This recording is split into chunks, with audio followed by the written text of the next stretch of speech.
Our relationship with the mobile phone. We look at ours an average of 150 times per day.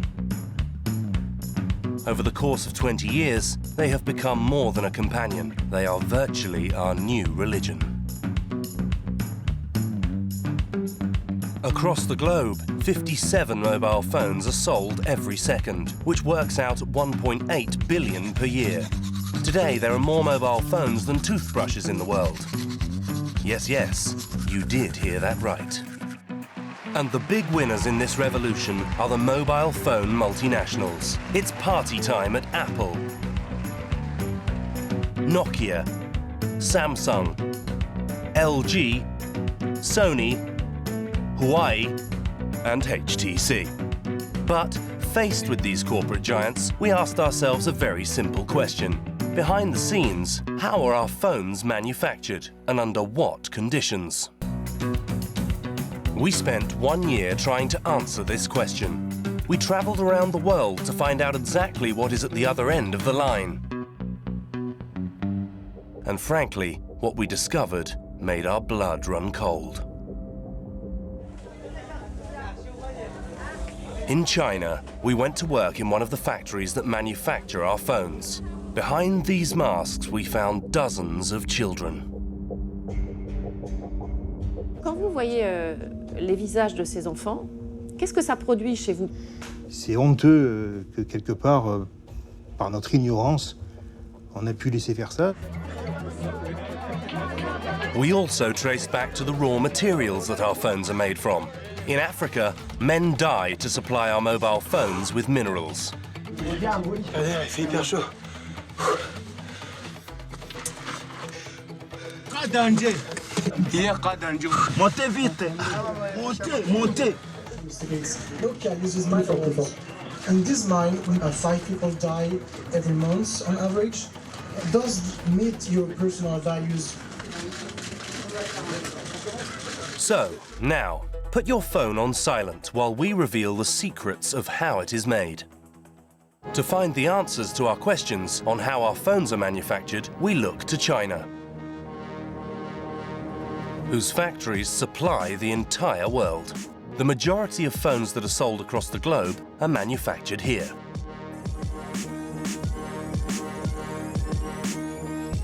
We were able to access over 20 reports from a company that analyzes all of the phone's components, including parts, software, and materials. And more importantly, the difference between the cost of manufacturing a mobile phone and its sale price in the stores. Take, for example, the Galaxy S4. Not including marketing costs, Samsung achieves a profit margin of €307. And for Apple's iPhone 5S, that margin is even higher, at €340. Our attention is drawn to another line as well, one that hardly ever changes: labour costs. On average, these brands only spend €2.38 on labour costs per phone. In other words, the Chinese workers only earn enough to buy a couple of loaves of bread to make devices that we will spend up to €900 on. Maybe you think you paid a lot for your mobile phone, but it might be that the workers who made it paid a higher price. For several weeks, we have been asking the big mobile phone brands to provide us with their supplier lists. We wanted to meet this low-cost labour force and find out more about their working conditions. Not one brand has come back to us. So we've had to take things into our own hands. We stumbled across a recruitment leaflet for a subcontractor who supplies screens to big smartphone brands. The factory is called LCE, and the working conditions that it promises are idyllic. Air-conditioned apartments with volleyball courts and snooker tables, all provided as part of the package. And above all, a salary of 3,500 yen, which equates to €430, well above the average salary in China. It is located in Nanchang, in central China.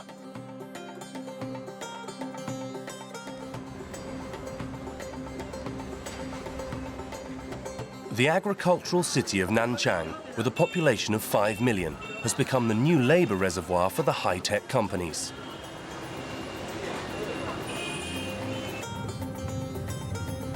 In the centre of the new technologies district, we find LCE's factory, the Happy Factory.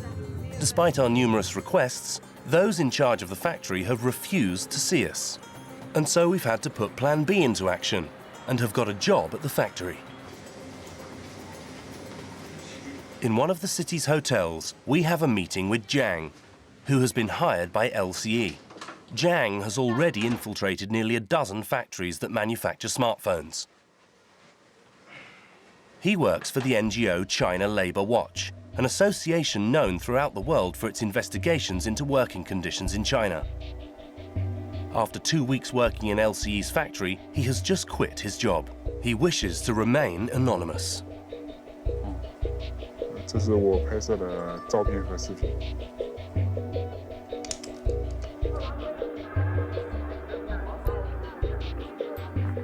Such images are extremely rare. It is virtually impossible to film inside the telephone factories in China. As soon as you enter the building, you understand that there is no joking about here. The bosses pin apology notes from employees onto the walls. For example, from this worker who damaged some equipment.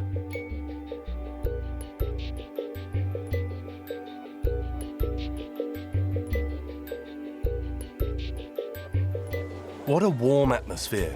We see our first images from the factory floors and also get our first surprise. In this happy factory, each worker wears a number on their back, an ID number. C'est courant d'avoir un numéro quand on est ouvrier dans une usine de téléphone portable. 我是第一次进入这家工厂，然后看到他们的衣服后面有编号。我是前天去的。 Jiang worked in the screen quality control department. His job was to make sure that there wasn't a single scratch on the smartphone screens. The supervisors imposed an unsustainable work pace. 大概每天要做个检测的屏幕，大概有6000个。然后基本上是平均是10个小时，也是基本上是3秒钟来检测一个出来。这工资是60元人民币。 At the end of his long working day, Jiang hoped to go back to his large apartment as described in the factory's brochure. But instead, this is what he found: a 20-meter square dormitory that packs in 8 workers all year round.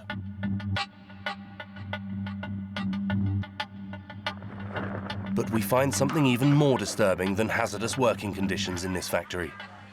Jiang discovered that it is not only adults behind those ID numbers. 这个是在擦拭手机屏的，这些员工他们都是。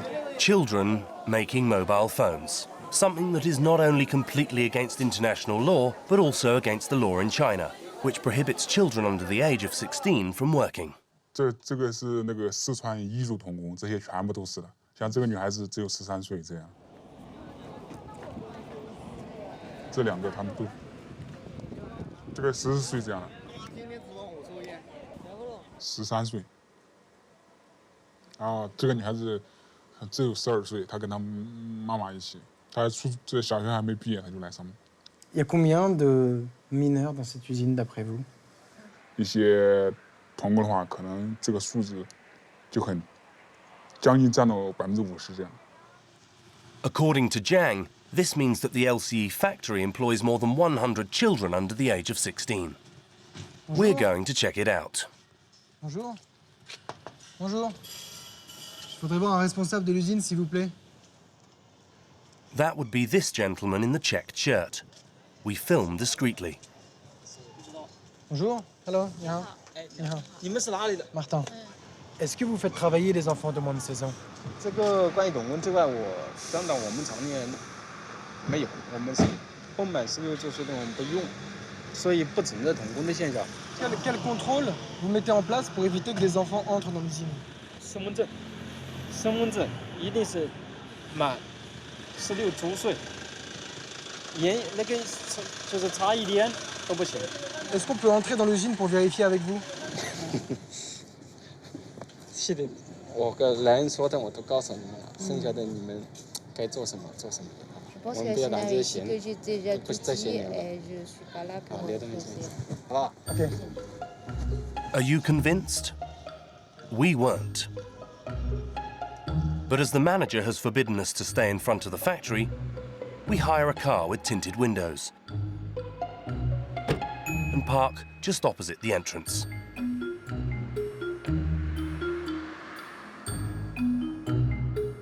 We film with a lens that allows us to zoom in on the workers' faces as they go in and come out of the building. It's a little paparazzi in style, but we don't have any choice. In the early hours of the morning, at the end of the night shift, the workers leave through the factory's main door to go back to the dormitories across the road.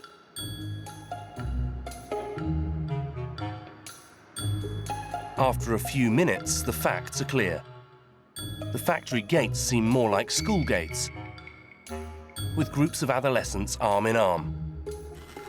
One of them has even come out with a teddy bear in hand. When you take a closer look, you see the faces of adolescents. And of children even. In their dozens.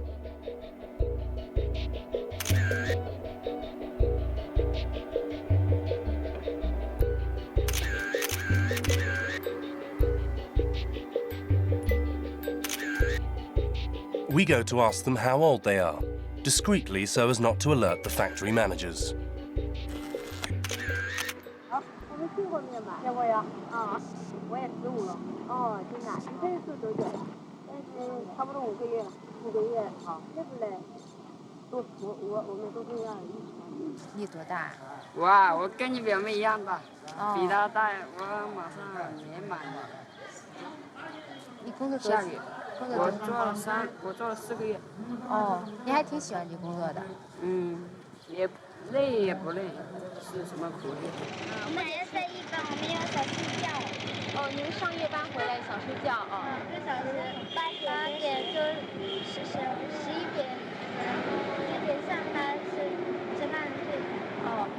We come across a group of much older workers who are well aware of the situation.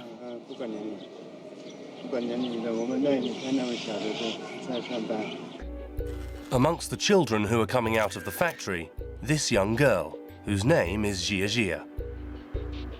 She agrees to tell us more about her working conditions because she has decided to leave the factory soon. We meet her in a nearby restaurant. Vous avez quel âge? Ça fait combien de temps que vous travaillez en face? 就是我1月份来的，才3、4个月。就是因为我叔叔在这里嘛，所以我就跟着来。家里啊，我们彝族那边都每个人都好穷嘛，就是我们本来我是读了初一的，然后就是家里养不起，弟弟妹妹还要读书，就是这样，所以才来的。也是第1年出来。Qu'est-ce que vous faites à l'usine? 就是有那个显示屏幕嘛，插那个 TP。Vous devez en faire combien des écrans? 但是那个玻璃不一样嘛，有的是好干净，有时候就是那个成功品好脏的，有的小时候只插30、40片，不一样。有正常的，有成功品。最多就是13个小时。Est-ce que vous travaillez de nuit parfois? 就是这样的，你们有些嘛分开，然后一些上夜班，一些上班班，1个月1个月的。就是有时候就是我跟朋友一起去那个。 什么玩什么的之类的，出去我们就一起唱啊什么的。Jia Jia only earns €160 per month on average for this hard labour. Children working at night for up to 13 hours at a time, with just 2 days off each month. What they're doing in this factory is illegal. And which mobile phones are manufactured under these conditions? You will have heard of them, no doubt, seeing as they're sold all over Europe. This is what we've retrieved from the factory's production line. A smartphone from Huawei, the third largest mobile phone vendor in the world.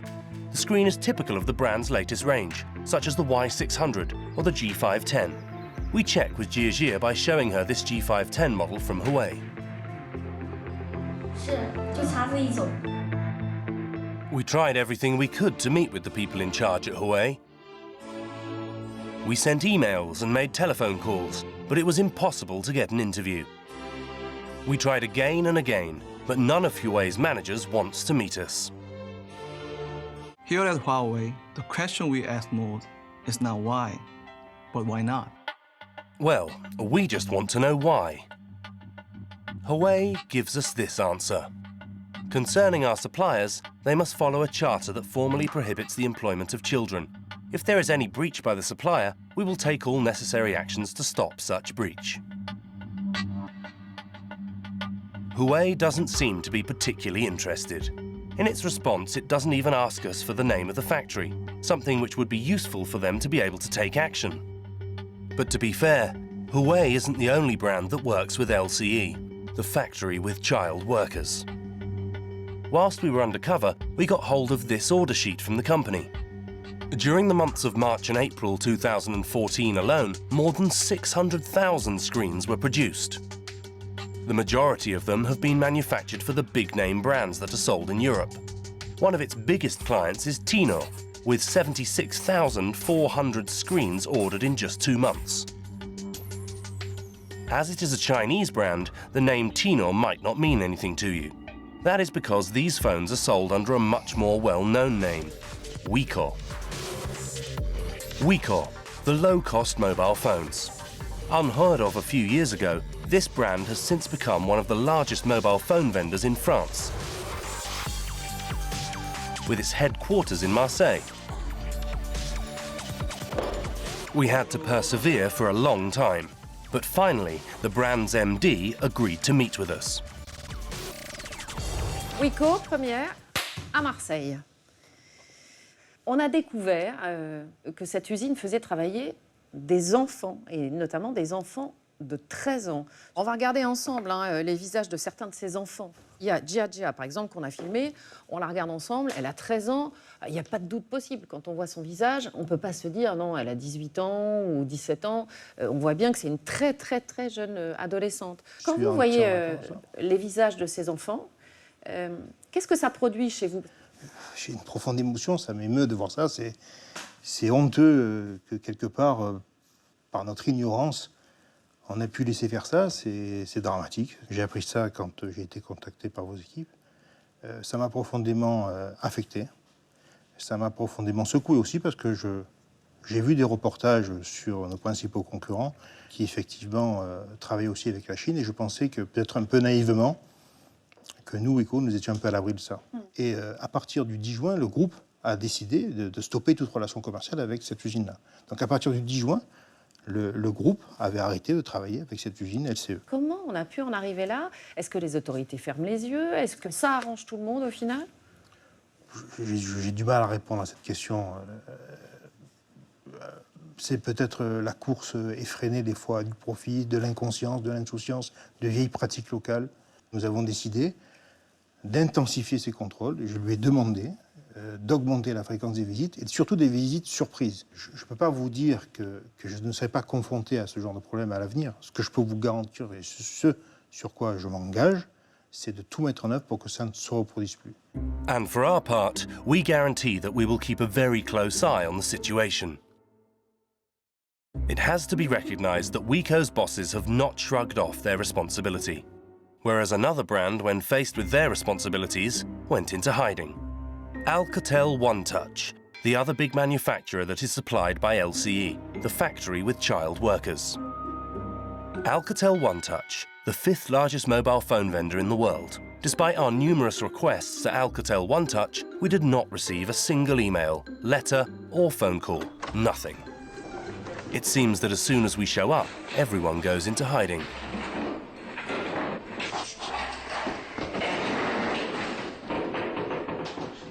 Take a guess at how many phones have been sold across the world since you've been watching this investigation. 123,000. To fulfill such high demand, it's clear that a large number of workers are required, but also a large number of raw materials. Let's take a closer look at a smartphone. Have you already asked yourself, what exactly is in my smartphone? Well, there are more than 300 parts, with the majority made from minerals. Your screen? Made with aluminium from Australia. The welds of your circuit board? Made with zinc from Malaysia. The wires of your chip? made with copper from Chile. Your battery with lithium from Bolivia.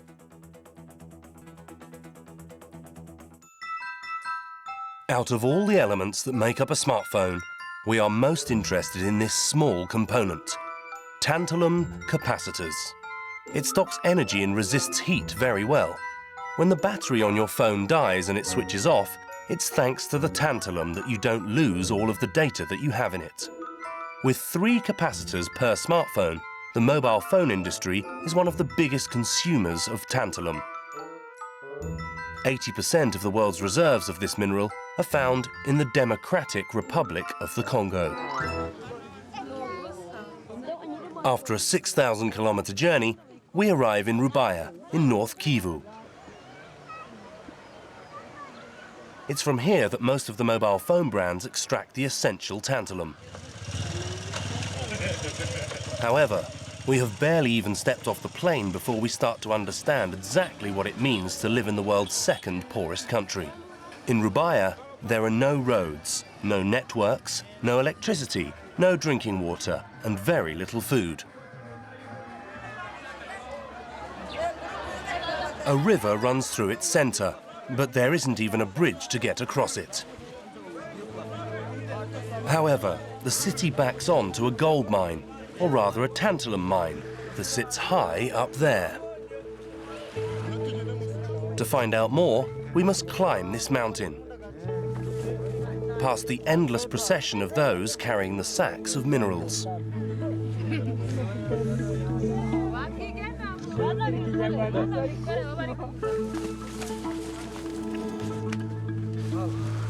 We have government authorization to visit this mine, but on site, those in charge are not having any of it. Il faut aviser. Avant d'y arriver ici, il faut aviser pour être au public. After 1 hour of negotiation, we are finally authorized to film here. This is the tantalum mine.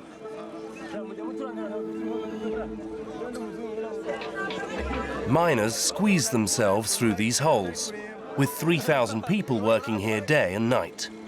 Last year, 360 tons of tantalum raw materials came out of these pits. Here they call the raw tantalum Coltan.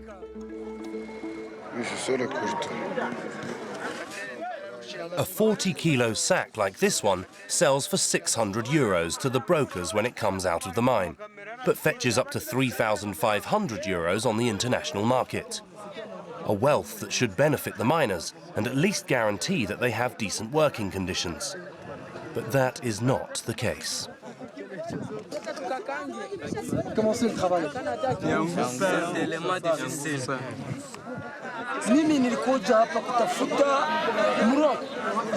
How long have you been working here? 3 months. 3 months? Yeah, it may be enough for me. Is it dangerous? It's dangerous. To find out more about this danger, we need to go down into the depths of the pits.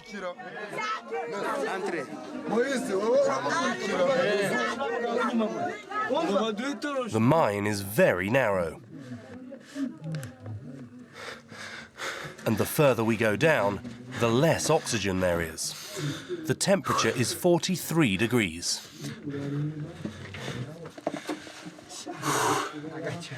Quasiment. Regardez, il fait hyper chaud. 30 meters further down, at the end of the tunnel, we find the Coltan diggers.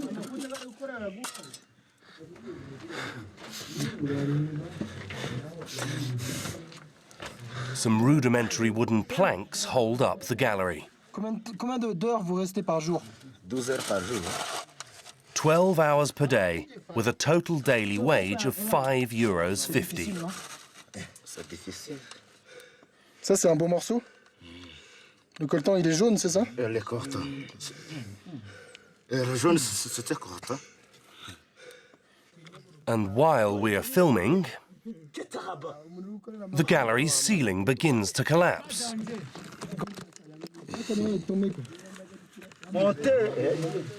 Montez vite. Cas danger. Montez vite. Montez, montez.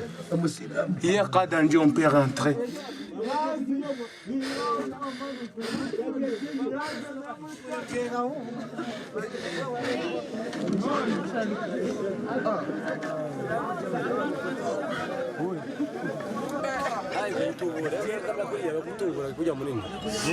Rock slides are what all the miners are worried about.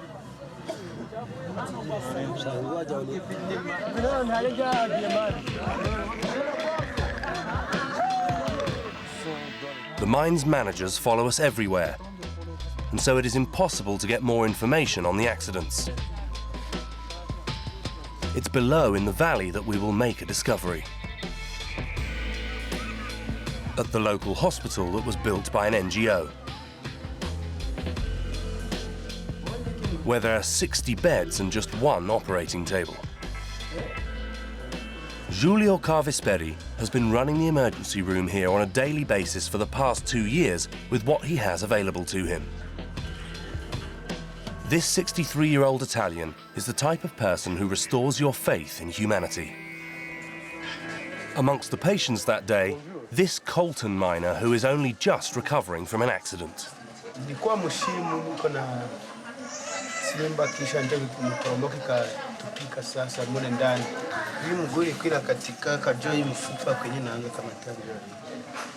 La plupart des blessures sont au niveau des membres, c'est-à-dire les fractures des jambes, des pouces ou des membres supérieurs, traumatisme thoracique et traumatisme de la colonne. Parfois des blessures ou une commotion cérébrale. Injured miners make up the majority of patients in the hospital, with an average of 50 cases per month. And seeing this procession of victims, Dr. Giulio, as he's called here, always asks himself the same question. Quel est qui vous pousse à entrer là-bas en cherchant les dangers qui est là? Silikujitoa juu ya ukosefu. Mwenye ile shima litorokaka. Juu tulikuwa kama 5, 4 wakakufa, mimi wakanitosha. Wakati nisikia ile accident akatoroka. Ça, c'est les gens typiques. Lui, il est sorti, mais 4 sont restés là-bas. Combien de fois se sont passées cette histoire là-bas? Nous, on ne connaît pas. Personne ici va le dire. Officiellement, on n'a rien. Ça sont, comme vous venez de dire, sont les morts fantômes. The phantom dead. Dr. Giulio certainly sees hundreds of injured miners come through these doors, but he never sees any bodies. Why is that? This evening, in the village, with no one watching, we meet with a miner who has just retired. Norbert Buira. He left the mine because he was scared to be there. Quand il y a éboulement, on laisse la partie déjà ébouler et on dévie. Donc les corps, on les laisse à côté. On laisse les corps à côté et on continue avec la recherche. Donc ceux qui meurent dans les trous là-bas, et c'est tout, et c'est déjà leur tombeau. C'est ça normalement dans la carrière. Vous pouvez entrer à 8h et à 8h05 déjà vous êtes mort. Donc vous êtes candidat de la mort là-bas. We're talking about dozens of deaths. The tantalum miners pay with their lives so that our smartphones can work. Even if the Democratic Republic of the Congo officially prohibits those under 15 years old from working in the mines, the reality is very different. When the boss of the mine in Rubaya learns that we're in the area, he sends this worrying message to his teams. Hello, boss.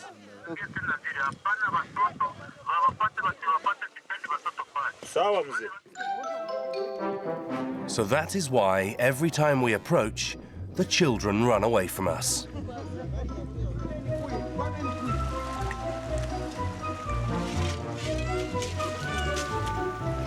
Sometimes it's even a game of cat and mouse. For example, here. Look harder. Can you see him? Just there.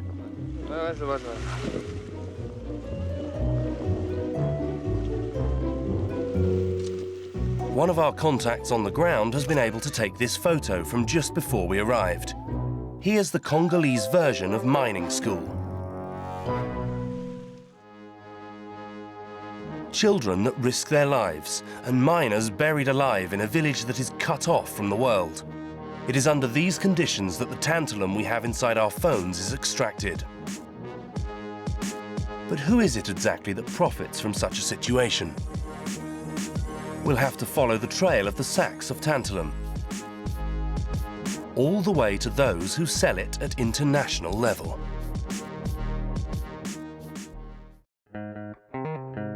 Most of the mines in Rubaya belong to just one company, MHI. But we wanted to find out which companies buy tantalum from MHI.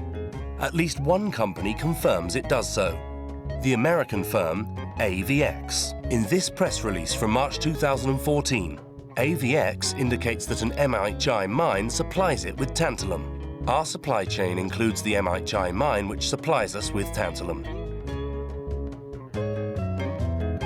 AVX is specialized in capacitors, which, if you recall, are these little tantalum components that prevent our mobile phones from losing data when the battery runs out.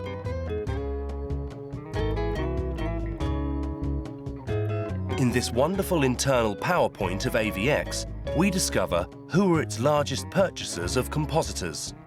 We find RIM, the parent company of BlackBerry, as well as Motorola and Nokia.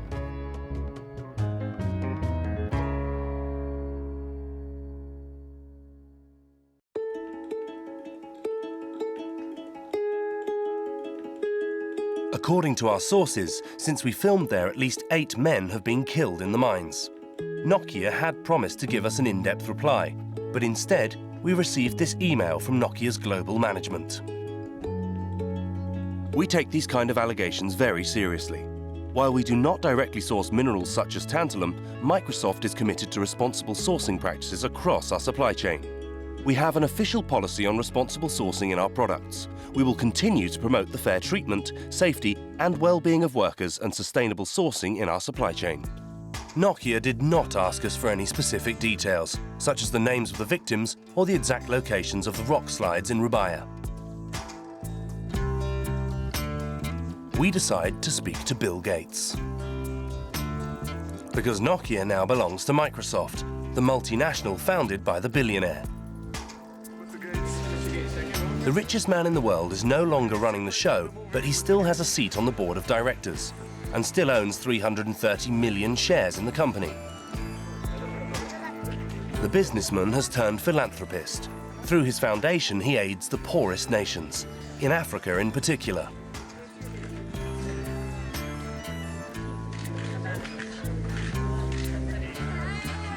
Therefore, surely he would be concerned about the situation of the miners in Rubaya, who die making Microsoft/Nokia phones. What would he say if we asked him about this during one of his foundation's press conferences at Solidays Festival?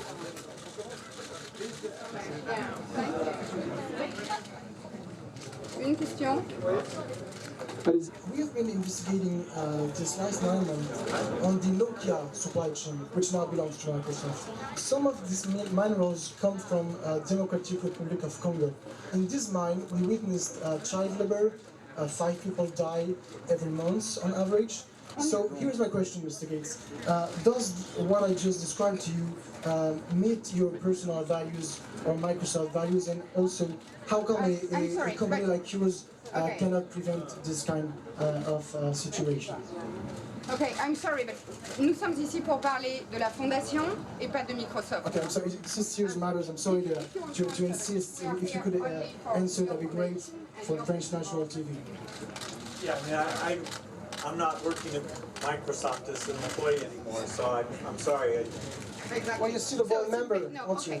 Ok, je suis désolée, c'est une conférence de presse sur la fondation de M. Gates et sur ce Une question? Oui. Question. This way, please, this way. Devant vous. Mr. Gates, I'm sorry to insist. These are serious matters. I know you're committed to the right. Please, just one answer from us.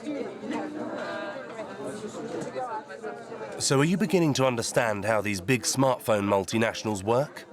Their businesses are so prosperous that they can easily turn their back on difficult questions.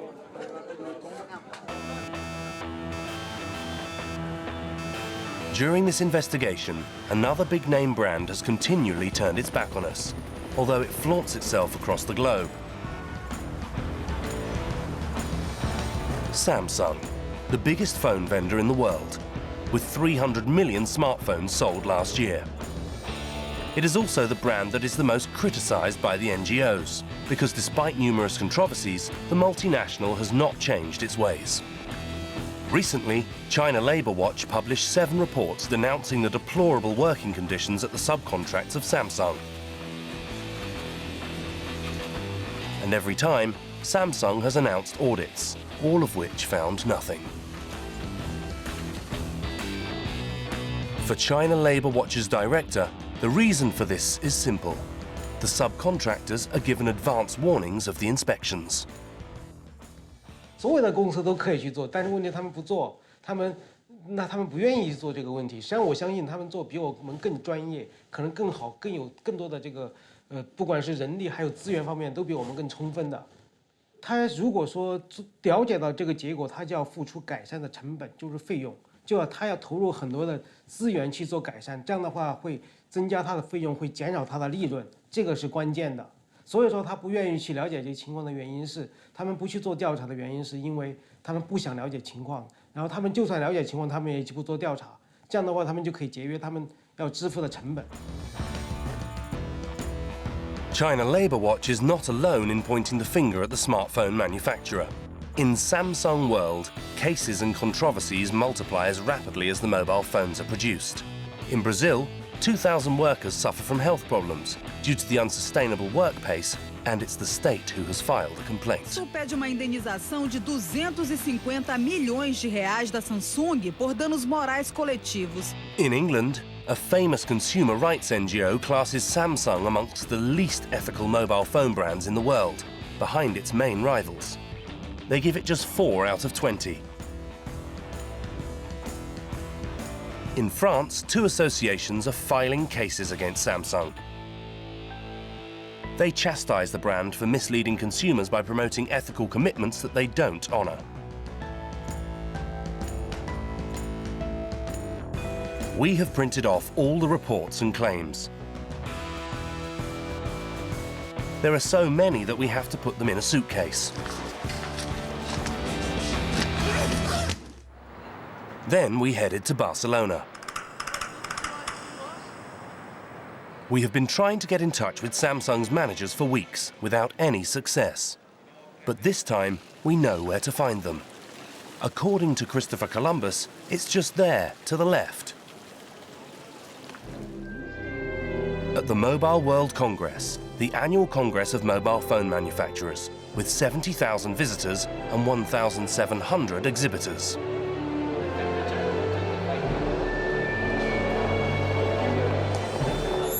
This year, the most eagerly awaited actor on the red carpet is, of course, the seductive Galaxy S5, Samsung's new model.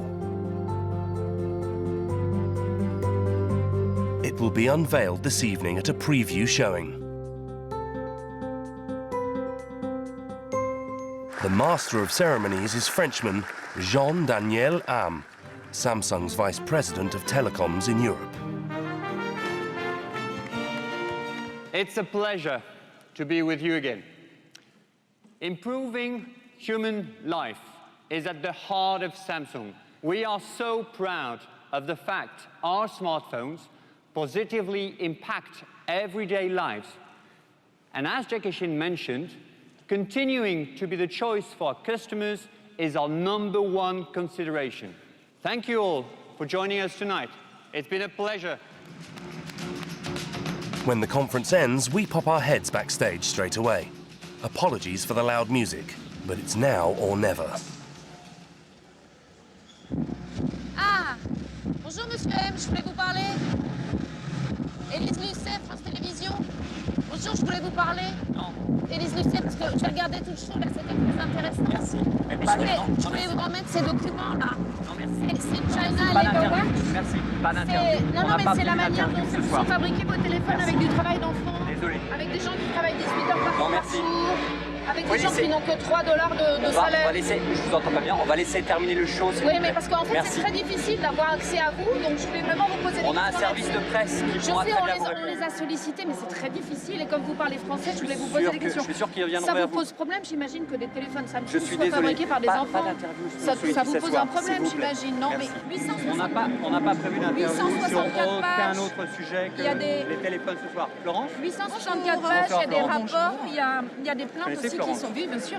Bien sûr, oui, mais c'est vous qui m'intéressez. Là, J'en suis ravi, mais il y a 864 pages de rapports, des plaintes qui sont déposées en Chine, qui sont déposées au Brésil. Ouais, vous n'attendez pas à ce genre de questions, en fait. Merci. Jamais. Ni aujourd'hui, ni demain, ni jamais, j'imagine. Merci, madame. Merci. Merci, en tout cas. Merci.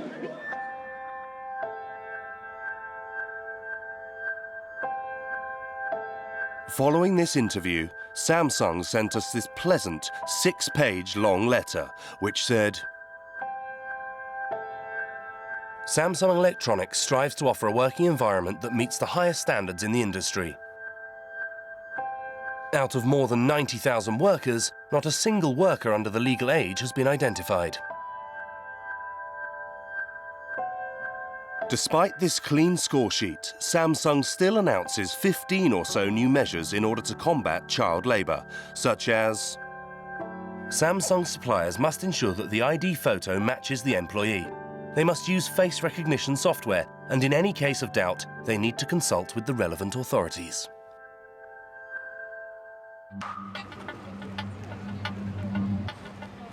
We're in the same position as you. Looking at our mobiles, we never imagined that they would contain so many secrets. And it's not over yet. One of the parts in our cherished mobiles is also one of the biggest causes of pollution in the world. It's the domino effect. At the end of the chain, an entire town is sacrificed to manufacture our phones.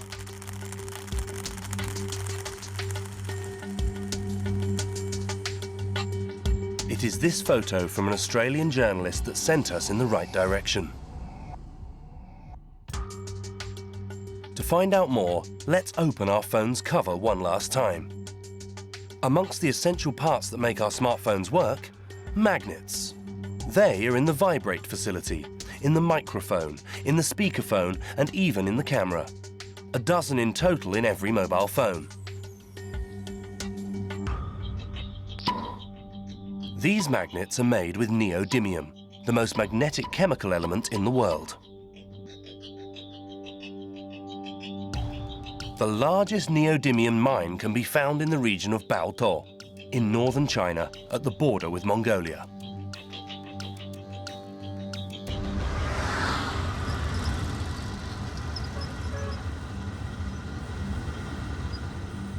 Our mobile phones' magnets are born here, in these neodymium mountains, which accounts for 97% of the world's production. But this El Dorado has a price. And that price is pollution. Acid baths, heavy metals, caustic soda.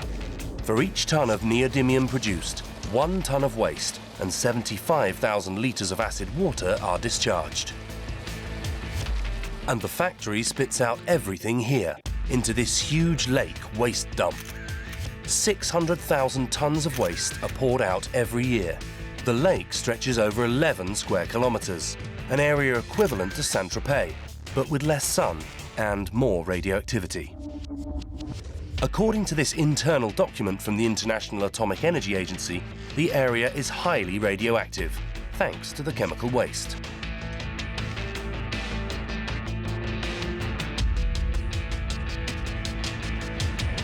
The company responsible for this pollution is Baogang, the owner of the neodymite factories. Those in charge of the company refuse all our interview requests. We enter this red area, the contaminated zone. At first sight, the village seems to be abandoned, but there are figures who wander through these empty pathways, such as this lady. Yu Julian, who is 60 years old. Il y avait combien de personnes ici avant?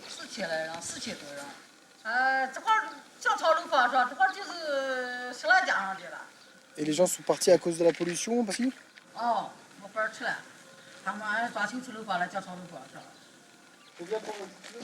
To help us better understand the situation, Yu Julian is going to take us to meet one of her last remaining neighbours. 婆婆，2个孩儿。哦。这就咱们的水，他说小孩早上晚回来不给你倒开水喝，就舀起来冷水，一喝就肚难受、拉肚子，主要情况就是这么的。哎呀，我这边倒是也不管，他们我也带也不出来，就天天他们在那说的，我也是。我这块儿是我今天平试试了，你这些事就在关键。 Zhu Zuying would love to leave, but she can't afford to. While she waits, she has no choice but to drink the tap water. One of the villagers points out a well to us, where we can gain access to the water table.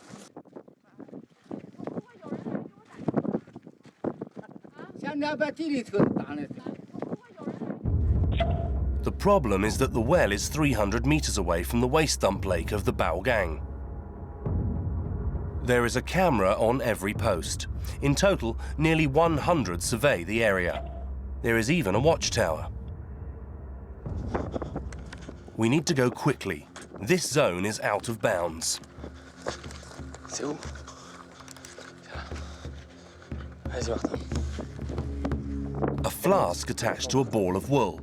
It's a little bit MacGyver in fashion, but it's all that we could find at the time. After a few minutes, we bring up some of the well's water. Parfait. Allez, on se barre. For now, there are no arrests.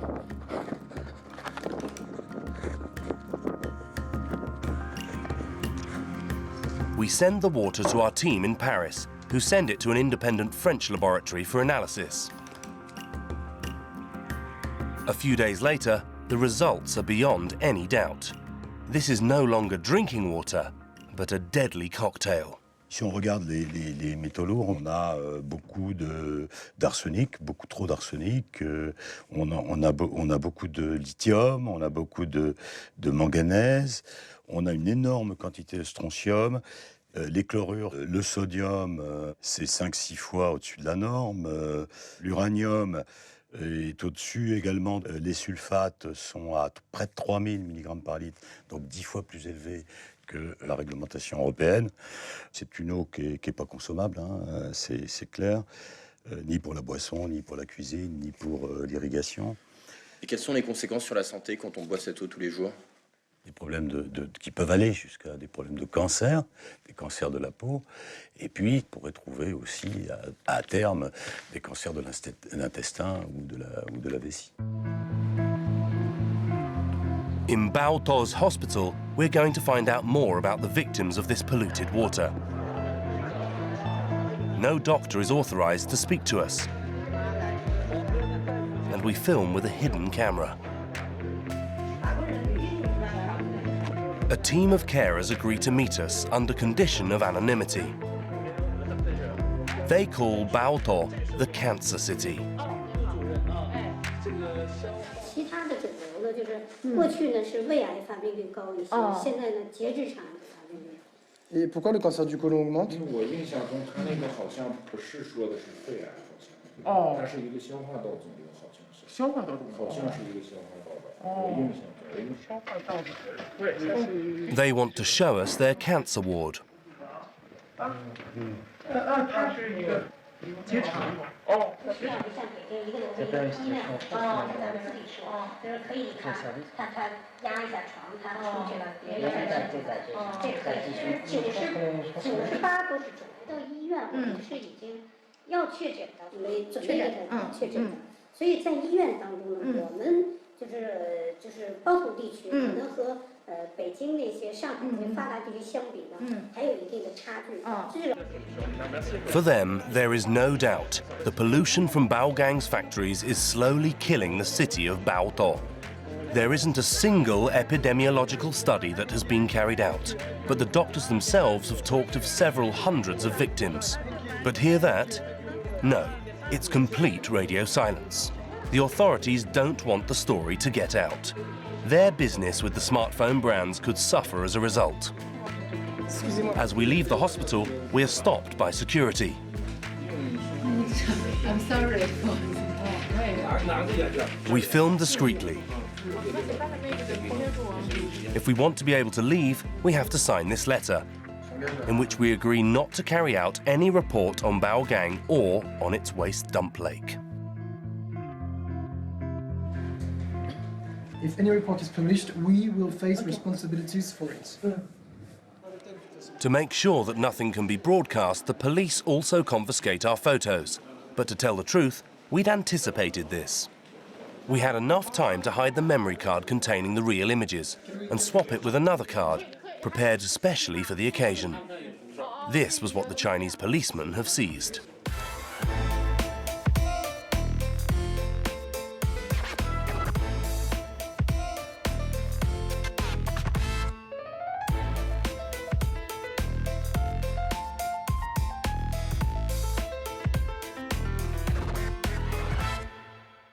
We would have liked to have seen their faces when they discovered the images, but we don't have time. We really need to get out of the city.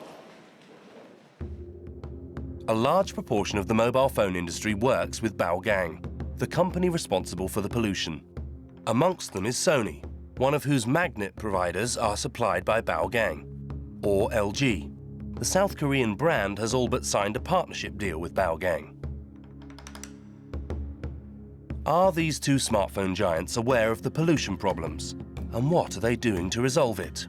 Both brands refuse to grant us an interview, but as a strange coincidence, in their email response, they both use the same formula. Even if Baogang is not a direct supplier of ours, it's possible that this company's neodymium is present in our devices. We take your allegations very seriously and will carry out an internal investigation to find out more.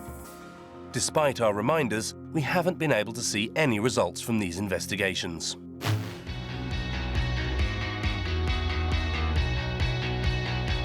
When the mobile phone companies don't reply, we turn to their representative. Digital Europe, the European lobby for mobile phone manufacturers.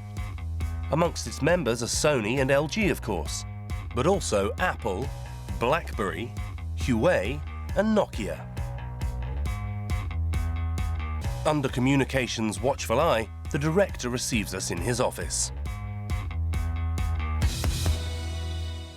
This company is a supplier of the mobile phone industry. When you see that, what do you think? I mean, clearly what you're telling me here is news to me. As I say, I'm glad you're passing that on to me.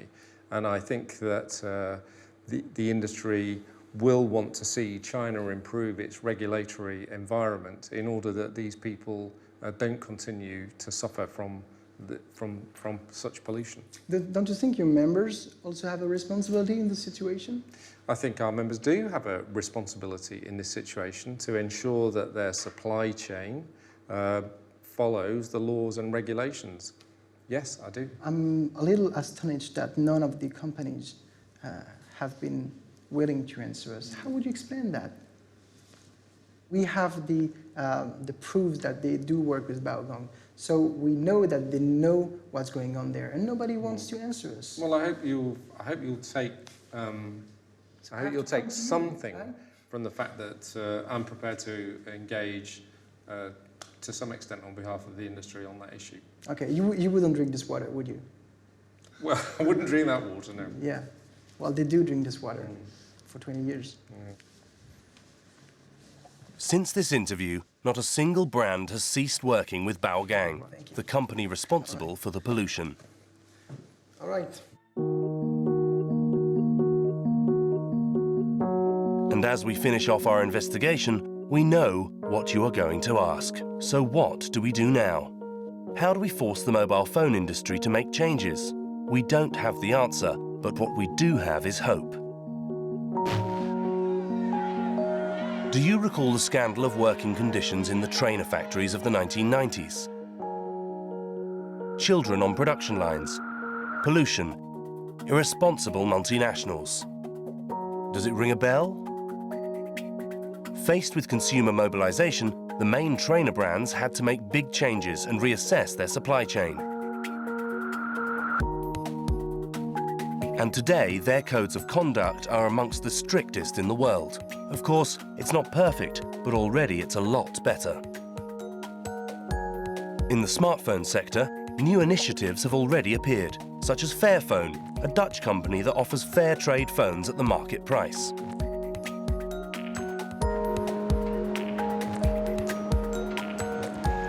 Could this be the start of a growing movement that will demand better production conditions?